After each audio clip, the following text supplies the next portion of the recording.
Olá, gente! Na aula de hoje nós vamos concluir para os alunos que estão presencial o capítulo acerca da Era Vargas e para a Isabelle, que está online, nós vamos fazer a primeira, uma aula única acerca do governo do Getúlio Vargas. Então vamos começar lá do comecinho para relatar, voltar a mostrar para vocês como Getúlio Vargas ele chegou ao poder do Brasil. Primeiro de tudo, a gente tem que entender um pouco do contexto da sociedade brasileira no período. Então, a sociedade brasileira do período estava vivenciando algumas crises políticas, já que nós tivemos a proclamação da República, que foi feita pelos militares, e não teve uma participação popular. Dentro da Primeira República, nós tivemos várias revoltas e essa república da espada dos dois primeiros presidentes foi substituída por governos civis. E aí, nesses governos civis, nós temos alguns que eram ligados aos militares ainda e outros que realmente eram feitos por civis. Mas, independente disso, dentro desses governos, nós tínhamos a política do café com leite, que colocava São Paulo e Minas Gerais como eixos da política brasileira. Então, os políticos brasileiros necessariamente ou eram mineiros ou eram paulistas. E aí, por conta dessa insatisfação, nós tivemos o golpe de 1930. Neste mesmo ano, 1930, nós teríamos as eleições. E aí, nessas eleições, o atual presidente do Brasil, que era o Washington Luiz, deveria, teoricamente, seguindo a linha de sucessão entre paulistas e mineiros, apoiar um mineiro. Só que o que acontece? O Washington Luiz não apoia o mineiro e apoia o Júlio Prestes, que, como ele, também era paulista.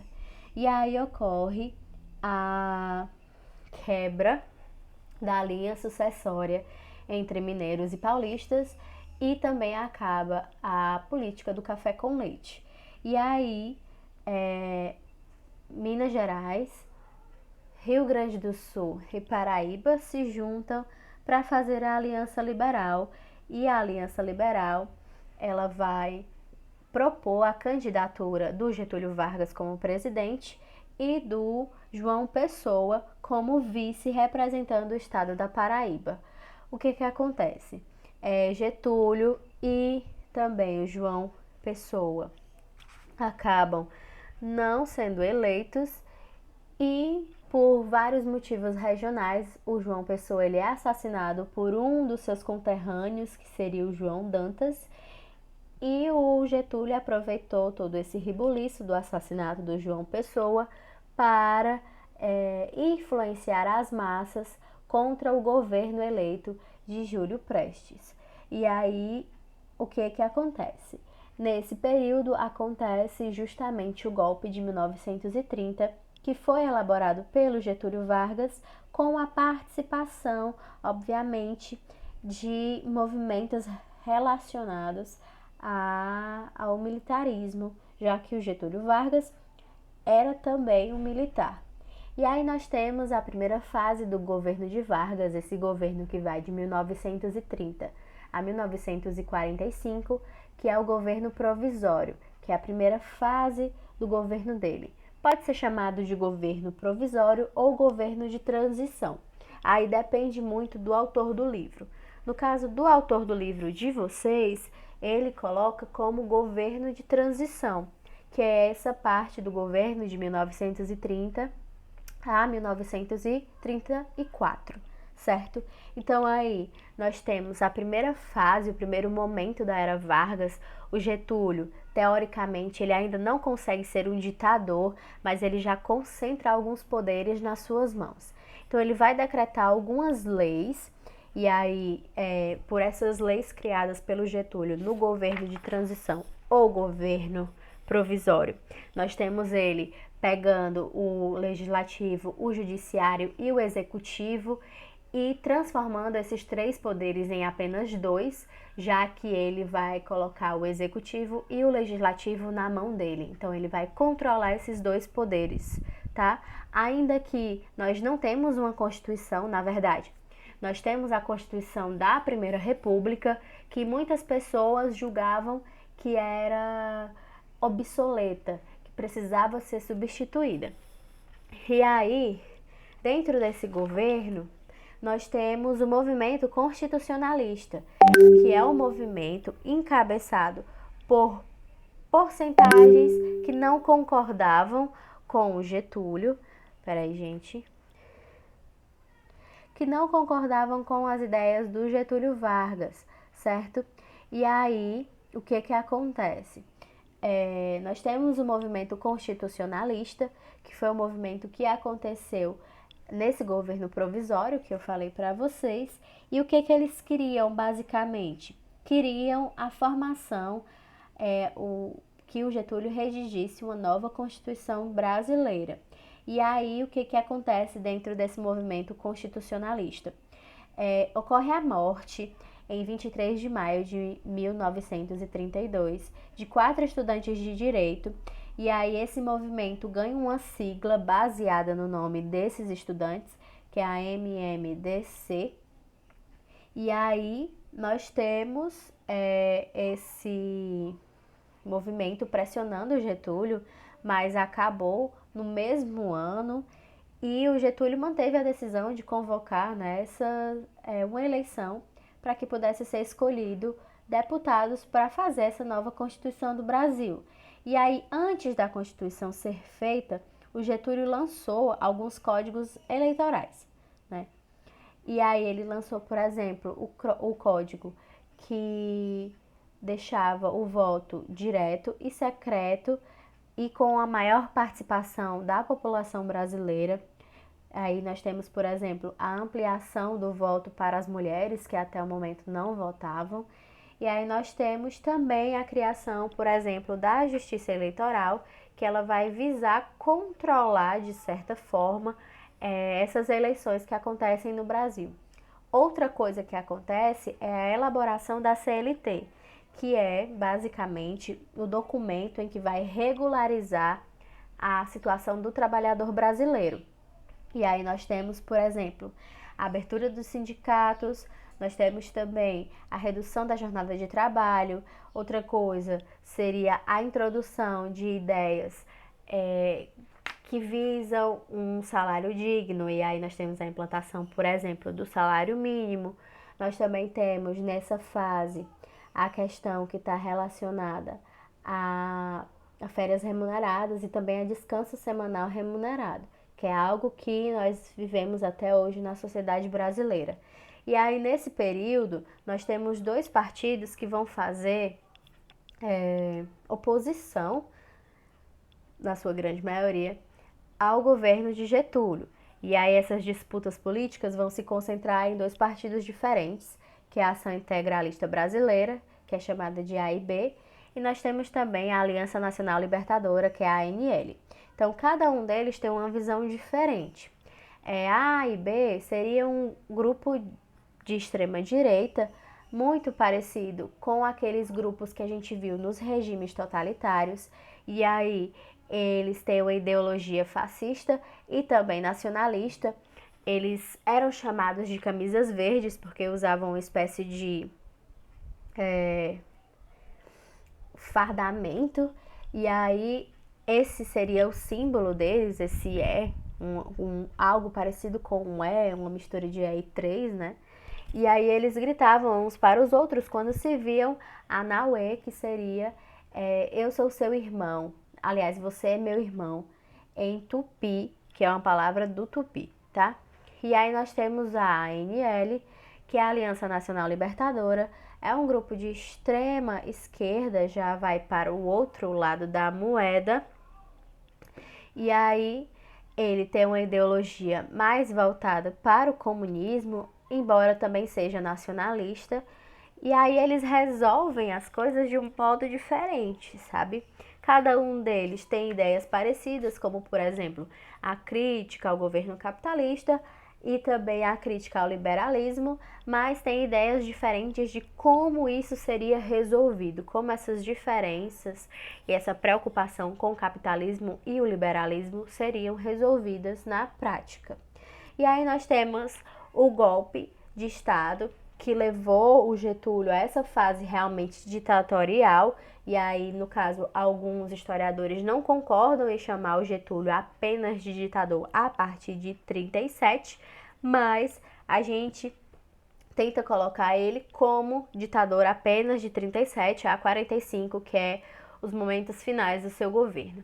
E aí nós temos o golpe sendo lançado, basicamente, dentro da Intentona Comunista, que foi um movimento que aconteceu em 35, organizado pela ANL, que é esse partido político mais voltado para ideias comunistas, que tinha como objetivo derrubar o governo do Vargas e instaurar uma república comunista. Aliás, um governo comunista, porque república e comunismo não andam juntos, no Brasil. E aí contou com a participação de, por exemplo, Natal, Recife e o Rio de Janeiro. E aí o único dessas organizações que participaram da Intentona Comunista, a única que realmente conseguiu passar pelo menos um mês ativa foi a célula do Rio Grande do Norte, que depois de um mês, infelizmente, foi derrotada, e o Getúlio, antes mesmo da Intentona Comunista acontecer, ele já sabia da movimentação, mas decidiu que não ia intervir. Por quê? Porque aí ele ia fazer um cenário do qual as pessoas iam ter medo do comunismo.